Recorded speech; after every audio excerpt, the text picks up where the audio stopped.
গতকাল কি ঘটনা ঘটেছিল যে অভিযোগ যেটা আপনার উপরে একটা অ্যাটাকিং মোমেন্ট তৈরি হয়, কি বলুন? দেখুন, কালকে দুজন পয়জনিং এর পেশেন্ট ছিল, যাদের একটা মেডিকো লিগাল কেস লাগে।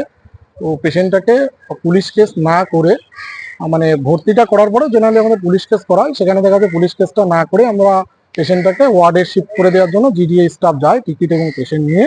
সেখানে গেলে নার্সিং স্টাফরা রিফিউজ করে। তখন গ্রুপ ডি স্টাফ আমাকে ফোন ধরিয়ে দিলে আমি তার সাথে কথাও বলি, কিন্তু তারা রিসিভ করতে চায় না এবং তাদের বক্তব্য হচ্ছে পুলিশ কেস নাহলে তারা রিসিভ করবে। এখন এটা একটা প্রোটোকল যে রিসিভ করার পরে সমস্ত ব্যাপারটা শুরু হয় এবং সেটা ইনস্ট্যান্ট করা উচিত। তো তারা যখন না করে, তখন আমি বলি যে আপনারা রিসিভ যখন করবেন এটা লিখে দিন, কারণ এটা কোনো গাইডলাইনে লেখা নেই যে আপনি পুলিশ কেস না করলে একটা পেশেন্টকে রিসিভ করবেন না। এটা এগেনস্ট দ্য মেডিকেল ইথিক্স। এবং সেটা তারা রিফিউজ করে। তারপরে পেশেন্টটার টিকিটটা ফেরত হবে, পেশেন্ট ওখানেই ছিল।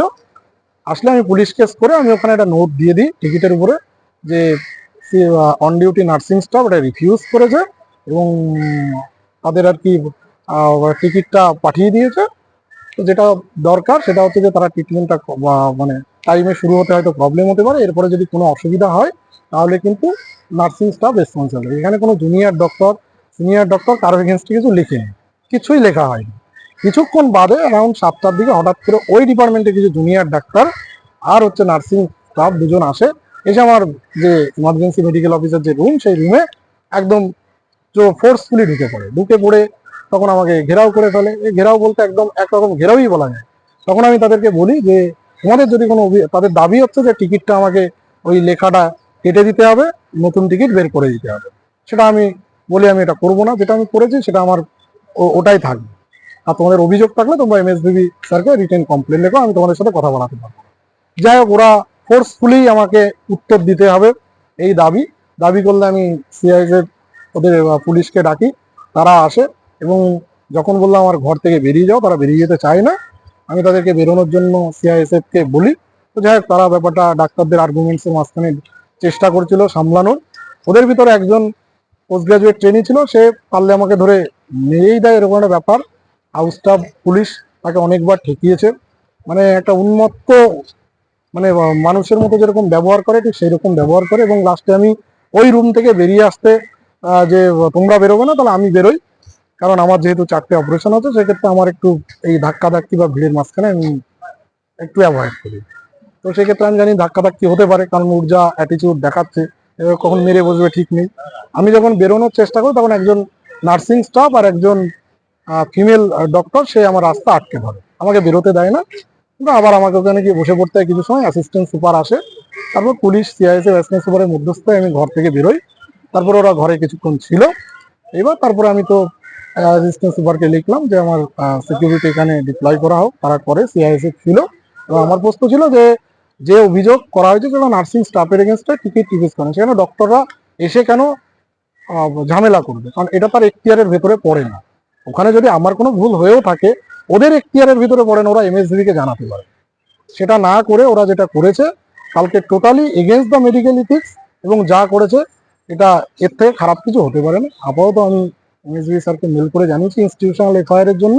এবার তারা কি তদন্ত করবে না করবে তাদের পার্সোনাল ব্যাপার, দেখা যাক। আপনি কোনো লিখিত অভিযোগ কিছু জানিয়ে? লিখিত আমি কালকেই তো মেল করে পাঠিয়ে দিয়েছি, যেহেতু আমি সারা রাত ডিউটি দিতাম, আজকে আর টাইম সেভাবে হয়নি। এমএসবিবির অফিসে কথাবার্তা হয়েছে, এবং বাকিটা কালকে হার্ড কপি আমি চেষ্টা করবো পাঠিয়ে দেওয়া। পরশু থেকে আমি লিভে যাচ্ছি, এই হচ্ছে ডিসিশন। একটা জিনিস যেটা উঠে আসছে পেশেন্ট পার্টির দিক থেকেও, যেটা অভিযোগ উঠে আসছে যে কোন রকম চিকিৎসা ঠিক মতো হয়নি, চিকিৎসার যে গাফিলতির বিষয়টা, এবং আপনার নাম নেওয়া হচ্ছে যে আপনার সহযোগিতার জন্য চিকিৎসা ঠিক মতো পরবর্তীতে পেয়েছে, এবং পুলিশি কমপ্লেন আগে করতে হবে, না হলে চিকিৎসা করবে, এই ধরনের একটা অভিযোগ। না, তারা তো পেশেন্ট পার্টিকে বলেছে পুলিশের কেস না, পুলিশ কেস না হলে তার ট্রিটমেন্ট শুরু করা যাবে না। এখন অথরিটির কাছে সে অস্বীকার করছে। ব্যাপারটা হচ্ছে আমি বললাম যে দেখুন, ট্রিটমেন্ট বা পেশেন্ট পার্টিও আমার কাছে কমপ্লেন করেছিল, তার জন্য আমি এটা লিখে দিয়েছি, treatment first priority. Medical legal case করার জন্য টাইম অনেক পড়ে আছে, টাইমটা নষ্ট হলে তার দায়টা কে নেবে? এখন সেটা হচ্ছে তারা সেখানে পেশেন্টটাকে কি করেছে সেটা তো আমার পক্ষে বলা মুশকিল। আমার এমার্জেন্সি থেকে যেটুকু করার ইনিশিয়াল করে পাঠিয়ে দেওয়া হয়েছে, এবার ওরা ওয়ার্ডে কি করেছে না করেছে তো বলতে পারবো না। আমার কাছে টিকিট রিটার্ন এসেছিল, যেটা নিয়ম বিরুদ্ধ। আর এই জুনিয়র ডাক্তারদের বিরুদ্ধে যে অভিযোগটা আছে সেটা কি কোনো সংগঠন সঙ্গে যুক্ত এর মধ্যে, মানে কোনো দেখুন, কে কোন সংগঠনের সাথে জড়িত তা সেটা নিয়ে আমার ডিউটি আওয়ার্সে আমি বিরুদ্ধে একটা অভিযোগ আমি সেগুলো নিয়ে খুব একটা মাথা ঘামাই না।